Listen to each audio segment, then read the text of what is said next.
بسم الله الرحمن الرحیم. السلام علیکم ورحمۃ اللہ وبرکاتہ. په دې ویډیو کې زه تاسو ته د یو څو مهمو خوبونو تعبیر کوم. او داس مې وکوئ زړه کې مې وایي چې قرآن کریم راواخله، بیا وایي بره مې قرآن کریم رااخیسته، بیا وغورځېدم. دویم خوب ده وایي عام خلک راغونډ وي، وایي کنډه غوندې ځای وي لکه د ګاز یا نفت معدن غوندې، وایي دلته بیا اور ولګېږي. او دریم خوب ده وایي بازار کې یم سخته زلزله وشي. او څلورم خوب ده وایي خوړ نه اوړم او وغورځېدم، وایي غټه تیږه وي هلته تیلاندې وایي سپین مار وي او ژوندی رانه لاړ شي. پنځم خوب ده وایي اعتکاف ته ناسته وم، خوب کې کړکۍ نه راشي او ما ته وایي چې مشکلات مو حل کېږي. بل خوب ده وایي دوکان کې ناست یم، هوا کې لیکل لکه د آیت الکرسي په ورځو کې راځي. نو دا خوبونه انشاءالله تعبیروو، اخره پورې مو سره پاتې شئ. که چینل کې نوي یاست چینل سبسکرایب کړئ، ویډیوګانې لایک کړئ، ملګرو سره شریک کړئ. که خوب هم لیدلي وي نو تاسو کولی شئ چې واتساپ نمبر کې زما همدغه چینل کې شته، خپل خوب ماته ولیږئ په وایس سره یا په لیکلو طریقې سره. او که دلته کمنټ کې لیکئ، اکثر کسان کمنټ کې خوب لیکي پوره نه لیکي. خوب داسې خوب ماته وایي چې زه نه پوهېږم وخت یې څه وخت ده، د خوب شروع کوم ځای ده، نو زه پوښتنې ترې نشم کولی. دلته کمنټ کې ډېر اوږدېږي خبره، او که بیا پوښتنه وکړم جواب نه راکوي او بیا ګیله هم کوي چې زموږ خوبونه ته نه تعبیروې. نو خوبونه هغه وخت تعبیر کېږي چې کله ته صحیح خوب ماته ووایې، صحیح وخت یې ماته وښیې او هغه خوب وي او تعبیر ولري. زه انشاءالله خوب تعبیروم، د چا خوب هم زه نه پرېږدم. نو اول خوب ته راځو. وایي اودس مې وکړ، زړه کې مې وویل قرآن کریم راواخله، تلاوت وکړه. قرآن کریم ډېر لوړ جای کې و، وایي پښو لاندې وایي څه شی مې کېښوده او قرآن کریم مې رااخیسته، راوښویدم او وغورځېدم. او زه وایي قرآن کریم په سینه باندې مې پرېوځي، هغه رااخلمه او ډېر مې وژړل او راویښ شومه. نو دا ډېر ښه خوب ده، الله تعالی دې درته ښه کړي. دا اودس دی په دې خوب کې ستا اودس کړی، دا په توبه د خیر ارادې او ګناهونو نه ځان ساتلو باندې تعبیر کېږي. اودس په خوب کې دا ډېر ښه تعبیر لري. قرآن کریم دې په خوب کې کتلی چې ته ورځې چې هغه راواخلې او تلاوت وکړې، نو دا هدایت، ایمان، شفا، رحمت، تقوا باندې تعبیر کېږي چې ته اراده لرې چې هغه الله تعالی تا ته نصیب کوي. دا ټول شیان لکه هدایت په یو لاره کې، په یو خبره کې ته غواړې چې ځان پوه کړي، یا ایمان دې قوي کېږي، او یا هم که څه تکلیف وي، مریضي وي، الله تعالی شفا درکوي، یا د الله تعالی رحمت در باندې کېږي که څه مشکلات یې درته. لوړ جای نه مراد عزت، احترام. ته چې قرآن کریم ته پورته کېږي نو رااخلې نو پورته کېږي ته، معنا دا چې ته لوړ الله تعالی عزت درکړي د قرآن کریم په سبب باندې څه کړی دی، تابعداري وکړي. او ښویېدل څه ښویېږي د قرآن کریم اخیستو کې، دا ستا غیر قصدي ګناهونو باندې تعبیر کېږي چې تا نه روزانه ګناهونه کېږي خو غیر قصدي دي، ارادي نه دي. نو دغه ګناهونه چې تا نه کېږي نو په دې باندې ته مایوسه کېږه مه، او استغفار ووایه، الله ته توبه وباسه. که بیا تکرار شو نه بیا هم استغفار ووایه، او ته قرآن کریم سینې ته نږدې کړه، قرآن کریم باندې عمل وکړه. دې کې دې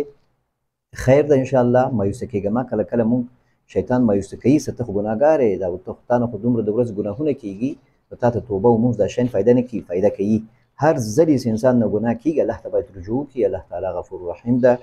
او خپل الله نه به خیر غواړي، او د دې ګناه نه د ځان ساتلو کوشش به کوې. او که وشو درنه استغفار به وایې، توبه به وباسې، پښیماني به ښیې، او کوشش به کوې چې بیا درنه ونه شي. نو باید هېڅکله مونږ مایوس نه شو، او شیطان دا کار ده چې انسان غواړي مایوس کړي. نو دا خوب ډېر ښه خوب ده، الله تعالی یې درته ښه کړه، والله تعالی اعلم. بل خوب د وایي عام خلک راغونډ وي، کنډه غوندې ځای وي، وایي د ګازو یا د نفت معدن غوندې وي، وایي اطفایه هم راغلي وي دا اور مړ کوي. وایي زه مخکې ځمه انفجار وشي، اور پورته شي، وایي منډې وهم، کوڅه کې دروازه وي هغه اور واخلي، بیا بله دروازه وي هغه هم اور واخلي، بیا نجات پیدا کړم، کور ته رسېږم، دا قصه بیا کور کې کوم. نو دا کندې نه منت خیانت نه ویره، آینده نه ترس. دا کندې تا ته ښکاري، دا د خیانت نه ویره، تا سره د آینده په نسبت یو ویره ده د خیانت او د ترس لري د آیندې نه. او اطفایه نه مراد د اور مړ کول معنا غیر جذباتي کول، د غیر جذباتي علماو بیانونه اوریدل، تعقل او عقل او نرمي نه کار اخیستل.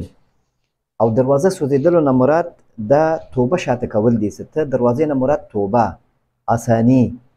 ته چې ګورې دروازې سوځي نو معنا دا چې ته د یو څه توبې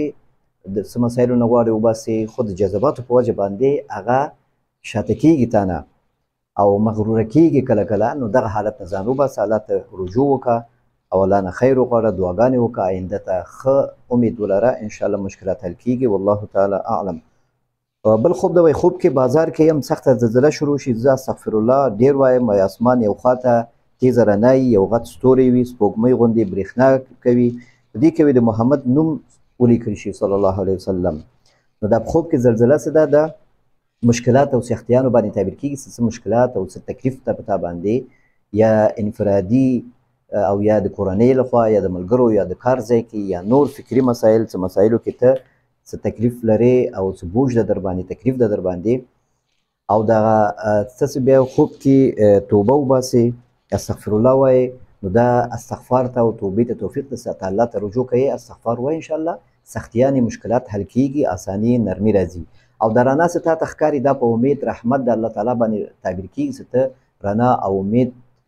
ته امید ولره د الله تعالی رڼا ته د الله تعالی رحمت ته هغه قرآن کریم ده او د الله تعالی احکام دي دې ته رجوع وکړه او انشاءالله څه مشکلات حل کېږي. غټ ستوري نه مراد څه ته وایي چې یو غټ ستوری وي هغه ستوري څه دي دا ستاسو آرزوګانې دي په دې کې د محمد نوم ولیکل شي د برېښنا نه نو دا د په دې باندې تعبیر کېږي چې که ته غواړې چې کامیاب شې نو د نبي علیه وسلم په طریقو د محمد صلی الله علیه وسلم په طریقو دینداري د محمد صلی الله علیه وسلم په طریقه کې کامیابي ده هغه اخلاق یې درلوده او نرمي یې درلوده خلکو سره سختي نه کار نه اخیسته په دې کې انشاءالله ستا کامیابي ده والله تعالی اعلم. بل خوب ده وایي خور نه اوړمه وایي غورځېږم غټه تیږه وي هغه لاندې سپین مار وي غټې سترګې لري او وسه مې نه وي چې وایي ویې وژنمه ځکه زه خپله غورځېدلی یم ژوندی رانه لاړ شي تکلیفونه وایي د دې نه وروسته راته ډېر زیات پیدا شو نه دا ډېر ښه خوب د الله تعالی درته ښه کړي سپین مار په خوب کې کله کله ښه تعبیر لري چې کله تا ته ضرر نه رسي یو هغه ځي او ته ترې خلاصېږي نجات پیدا کوي نو دا په شفا باندې تعبیر کېږي د نظر څخه کیدای شي ته نظر شوی یا څوک در سره حسد کینه او بغض عداوت دښمني څه شته هغه شیان ټول انشاءالله ختمیږي او تا کې څه کوم انتقام جذبه ده هغه هم انشاءالله ختمیږي الله تعالی شفا درته نصیب کړي الله تعالی مشکلات دې حل کوي او تکلیفونه دې لرې کېږي دا تیږه لاندې مار راوتل معنا داسې کوم مشکل و تا ته کوم شی پټ و کوم خیانت و هغه اوس انشاءالله رفع شوی دغه مسایل تا ته معلوم شوي دي نو دې نه وروسته انشاءالله ته باندې اساني راځي. د همدې سړي د لور خوب دغه وایي چې د لور مې اعتکاف ته ناسته وه او دا خوب یې لیدلی چې خوب کې کړکۍ کې وایي رڼا راشي وایي مشکلات مو حل کېږي کورنۍ ته دې خبر ورکړه کوم مقصد لپاره چې ناستې پوره به شي د دې نه وروسته دا نور حصې د خوب چې دغه شیطاني دی هغه بیا تعبیر نه لري نو دا ډېر ښه خوب ده. کړکۍ نه مراد امید لرل یعنې الله تعالی ته امید لرل او نه امیده کېدل نه ده پکار الله تعالی ته باید امید ولري مشکلات مو حل کېږي بالکل همدا خبره صحیح ده چې باید ټول کورنۍ ته نرمې خبرې وکړي د امید خبرې وکړي د منفي خبرې ونه کړي د دښمني خبرې ونه کړي د مایوسي خبرې ونه کړي همیشه مثبت خبرې وکړي نرمې خبرې وکړي د اخلاق دینداري یو بل ته د عفو گذشت او ښه ګمان ساتل په الله باندې په نورو باندې دا مشکلات انشاءالله حل کېږي والله تعالی اعلم. د همدې سړي بل خوب ده وایي خوب کې دوکان کې ناست یم هوا کې لیکل د آیت الکرسي وایي راشي د ورځې په شکل کې دا ډېر ښه خوب د الله تعالی درته ښه کړي نو ستا په کورنۍ کې تا ویلي دي څه مشکلات دي د هغه مشکلات د حل لپاره الله تعالی تا ته دا خوب ښودلی ده آیت الکرسي اشاره ده ځکه شیاطین جنیات د شیان ته فکر کوي چې ستاسو شته او ته په تکلیف یې کورنۍ هم تکلیف ده نو د دې د حل لپاره آیت الکرسي دی توجه سره ویل د دې معنا باندې پوهېدل توجه سره ویل الفاظ یې ښه تکرارول او هر مونځ نه پس یو ځلي ویل سهار او ماښام که دې وسه کېږي درې ځلي د خوب په وخت کې 3 ځلي او ښه توجه سره په حضور سره د آیتونه څه وایي لکه الله لا اله الا هو الحي القیوم فکر وکړه په دې باندې الحي القیوم الله تعالی صفات د الله تعالی نومونه دي حي د قیوم ده لا تأخذه سنة ولا نوم په دې کې ښه یقین وکړي په دې خبره باندې دا معنا باندې ځان پوه کړه او د آیت کرسي همیشه ووایه په دې کې مې انشاءالله نجات ده د هر شي نه د شیطانانو نه جنیاتو نه او ستاسو د ټول مشکلاتو نه حل ده انشاءالله دا ډېر ښه خوبونه دي ستا 2 خوبونه او د لور ښی دی دا 3 واړه خوبونه دي د امید خوبونه دي نو الله تعالی دې وکړي چې ته د خپل خوبونو تعبیر څخه مطمئن شوې چې کله مطمئن شې نو ماته د ویډیو لاندې یو کمنټ وکړه نو تر آینده ویډیو پورې تاسو په الله سپارم السلام علیکم ورحمة الله وبرکاته.